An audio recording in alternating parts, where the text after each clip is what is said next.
Hello बच्चों, आप सभी का एक बार फिर से स्वागत है आपके अपने YouTube चैनल पे। बच्चों, आज की वीडियो में हम क्लास 11 के हिंदी के जो अंतरा बुक है बच्चों, उसका हम चैप्टर नंबर 4 पढ़ने वाले हैं, जिसका नाम है गूंगे। तो चले बच्चों, शुरू करते हैं इस चैप्टर को। सबसे पहले हम इस चैप्टर का पाठ परिचय देखेंगे। पाठ परिचय बच्चों, गूंगे कहानी में एक गूंगे किशोर के माध्यम से शोषित पीड़ित मानव की अवस्था का चित्रण किया गया है।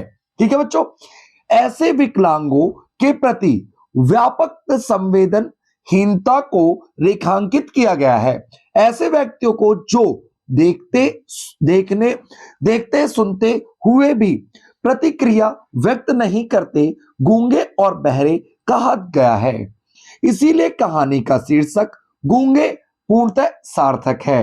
तो बच्चों, आपको इस पाठ का परिचय समझ आया होगा कि इसमें हम ऐसे व्यक्तियों के बारे में पढ़ने वाले हैं जो गूंगे होते हैं, ऐसे व्यक्ति जो देखते सुनते हुए भी कुछ प्रतिक्रिया नहीं देखते हैं। ठीक है बच्चों, तो चलिए शुरू करते हैं। इस चैप्टर का स्मरणीय बिंदु कुछ है। कहानी का प्रमुख पात्र गूंगा किशोर है। वह जन्मजात से वज्र वहार होने के कारण गूंगा है। गूंगा बहुत ही मेहनती एवं स्वाभिमानी है। गूंगा तीव्र वृद्धि है। वह हाथ के इशारों से बताता है कि जब वह छोटा था उसकी मां छोड़कर चली गई थी क्योंकि उसका बाप मर गया था। वह यह भी बताता है कि वह भीख नहीं लेता, मेहनत करके खाता है। गूंगा गला खोलकर दिखाता है कि बचपन में गला साफ करने की कोशिश में किसी ने उसका काकल, जो काकल कंठ होता ना, कंठ काकल कहते हैं, जो काट दिया। चमेली ने पहली बार काकल में महत्व को अनुभव किया। चमेली बहुत ही भावुक महिला थी। उसने 4 रुपए और खाने पर गूंगे को नौकर रख लिया। पड़ोसी पड़ोस बच्चों पड़ोसिन सुशील ने उसे सावधान किया कि बाद में पछताओगी। बच्चों वापस से सुनेगा। चमेली बहुत ही भावुक महिला थी। उसने 4 रुपए खाने पर और नौकर के रूप में गूंगे को रख लिया। जो उसका पड़ोसी था पड़ोसनी थी सुशीला, उसने उसे सावधान किया कि बाद में पछताओगी। होता नहीं है, औरतें आपस में चुगल चुट्टी करती हैं, बिल्कुल ही एरी बहनरी मत रखी सी है, बिल्कुल ही आपस में। ऐसा नहीं कि महिलाएं, पुरुष भी होते हैं बच्चों। ठीक है, आप इस लाइन को हट मत कीजिएगा। ठीक है, उनको फूफा के बारे में बताया कि वे उसे बहुत मारते थे। अब वह वापस नहीं जाना चाहता है। वे चाहते थे कि गूंगा पल्लेदारी करके पैसा कमाकर उन्हें दे। ठीक है बच्चों, आगे देखते हैं। एक दिन गूंगा भाग गया। सबके खाना खा चुकने के पश्चात गूंगे ने आकर इशारे से खाना मांगा। चमेली ने गुस्से में रोटियां उसके आगे फेंक दी। पहले तो गूंगे ने गुस्से से रोटी छुई तक नहीं, फिर न जाने क्या सोचकर उसने रोटियां उठा खा ली। फिर तो अक्सर गूंगा भाग जाता था। एक बार चमेली के पुत्र वसंता ने कसकर गूंगे को चपत जड़ दिया। चपत मतलब चांटा जड़ दिया बच्चों। गूंगे का हाथ उठ फिर न जाने क्या सोचकर रुक गया। उसकी आंखों में पानी भर आया और वह रोने लगा।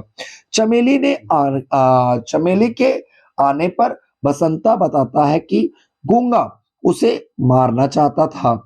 गूंगा सुन नहीं सकता, पर चमेली की भावना भंगिमा से सब कुछ समझ जाता है। चमेली ने गूंगे को मारने के लिए हाथ उठाया तो गूंगे ने उसे हाथ पकड़ लिया। चमेली को लगा जैसे उसके पुत्र ने उसका हाथ पकड़ लिया हो।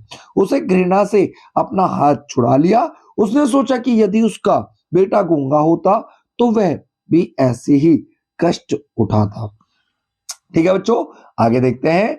गूंगे की हाथ पकड़ने में चमेली को उसके शारीरिक बल का अंदाजा हुआ कि गूंगा बसंता से कहीं अधिक ताकतवर है। परंतु फिर भी उसने अपना हाथ बसंता पर नहीं चलाया था। इसीलिए बसंता बसंता है, गूंगा गूंगा है। किंतु पुत्र की ममता ने इस विषय पर चादर डाल दिया। बच्चों देखिए, इसमें आप जैसा कि आप देख रहे हैं बच्चों, इस चैप्टर की समरी को अच्छे से समझिए। ठीक है, चैप्टर से ही क्वेश्चन आते हैं, कहीं बाहर से नहीं आते। एक घृणा से विक्षुब्ध चमेली ने गूंगे से कहा, क्यों रो रहे, क्यों रे, तूने चोरी की है। गूंगा चुप हो गया। चमेली ने हाथ पकड़कर द्वार से निकल जाने को कहा। गूंगे की समझ में कुछ नहीं आ रहा था। चमेली उस पर खूब चिल्लाई, उसे बहुत बुरा भला कहा, लेकिन जैसे मंदिर की मूर्ति कोई उत्तर नहीं देती, वैसे उसने भी कुछ नहीं कहा। उसे केवल इतना ही समझ में आया कि मकान मालकिन नाराज है और उसे घर से निकल जाने के लिए कह रही हैं। उसे इस बात पर हैरानी और अविश्वास हो रहा है कि अंततः चमेली ने उसे हाथ पकड़कर दरवाजे से बाहर धकेल दिया। ठीक है बच्चों, आगे देखते हैं लास्ट पैराग्राफ को। करीब 1 घंटे बाद शकुंतला और बसंता यह कहकर चिल्ला उठे, अम्मा अम्मा, चमेली ने देखा है कि गूंगा खून से भीगा था, उसका सिर फट गया था। वह सड़क पर के लड़कों के पीट कर आया था, क्योंकि वह गूंगा होने के कारण उनसे दमना नहीं चाहता था। दरवाजे की दहलीज पर सिर रखकर वह कुत्ते की तरह चिल्ला रहा था। चमेली चुपचाप देखती रही। चमेली सोचती रही कि आज के दिन ऐसा कौन है जो गूंगा नहीं है। गूंगा भी स्नेह चाहता है, समानता चाहता है। तो बच्चों, इस कहानी से आपने क्या सीखा? कमेंट बॉक्स में कमेंट करके जरूर बताइएगा। यहाँ विकलांगों के प्रति समाज की संवेदनशीलता को दर्शाता है ये स्टोरी। समाज में किस तरह से, हमारे समाज में किस तरह से लोग एक दूसरे के साथ भेदभाव पैदा करते हैं। तो बच्चों, ये वीडियो कैसी लगी कमेंट बॉक्स में कमेंट करके जरूर बताएं। अगर आपको ये वीडियो कहीं से भी हेल्पफुल लगी हो तो कम से कम एक फ्रेंड के साथ, एक स्कूल ग्रुप में जरूर शेयर करें, क्योंकि हमारा छोटा सा चैनल है, इसे आप ही लोगों की सहायता से बड़ा बनाया जा सकता है। आपके सपोर्ट हम अपनी गुड़ी दक्षिणा के रूप में मानते हैं। आपका एक लाइक हमें मोटिवेशन देता है। तो चले बच्चों, मिलते हैं अगली वीडियो में।